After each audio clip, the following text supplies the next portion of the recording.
96% of the school were in immaculate school uniform. But they were... this is a secondary school, just to clarify, is it? A secondary school, yeah. So 1,500 pupils. How many? 1,500, did you say? Sorry. 1,500, yep, yeah, okay. 1,500. And it's a mixed school? Mixed school. So boys wear trousers and girls, or can girls wear trousers? What's the broad policy, Mr. Ebenezer? Girls can wear skirts or trousers, but they have to be suit style and full length. Right. And so we... like I say, on Monday, pleased to say, 96% of the school were in immaculate school uniform, but there were 50 or so young people who were still in breach of the uniform. So we met them at the gate.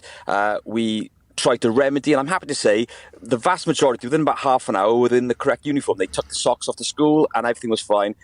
Sorry, what was the problem? The socks were the wrong colour? What was the problem with the socks? Yeah, so before the summer, pupils could wear whatever colour socks they wanted. Now, you can appreciate if you've got 1,500 different colour socks, that's not uniform. So I introduced black socks or black tights. And yeah, like I say, I think uniform is important. There was young people who didn't have the right uniform. We remedied that quite quickly. There were others who have struggled because of finances to get the uniform. We've given them an extra week, and we are helping them to meet that uniform requirement. But there are a What do you mean? Are you small buying minority. the socks for them? Is that what you mean? If we need us to do that, that's absolutely fine. But there are some young people who are saying, "Nah, I'm not doing it." Well, they have to be dealt with very differently. How are they dealt with, Mr. Ebenezer? Well, I mean, that stops becoming about socks, and that becomes about I'm not following the school rules. I'm not doing what everyone else is doing, and I think that they are internally excluded in the first instance. So they're given all the work that everyone else is given, but they're doing it in isolation.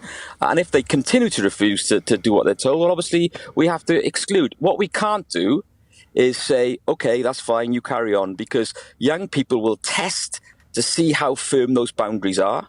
And if we hold firm, I imagine by next Monday, the vast majority, almost everybody, will be conforming to the school uniform. How does it help a 14-year-old boy or girl to have the right length socks or the right colour tights? Surely it doesn't affect their ability to learn maths or French or whatever they're being taught. I think it's about attitude, and I think it's about taking pride in your school. I think the little things matter. I think big doors swing on little hinges. I think these little things matter.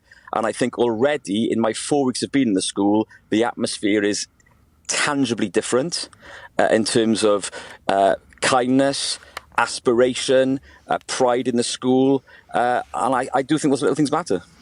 One parent of one of your pupils says, my son, who's doing his best to improve his grades, was sent out of lessons when the teacher said his socks were too short. Apparently they must sit above the ankle. No skin must be showing. It really would be laughable if it wasn't true. Do you really have time for your teachers to inspect the length of a boy's socks? I can't come on a particular instance, and I don't know about that particular instance. All I'm saying is we've got a policy which says full length trousers, black socks, and I do think those little things matter.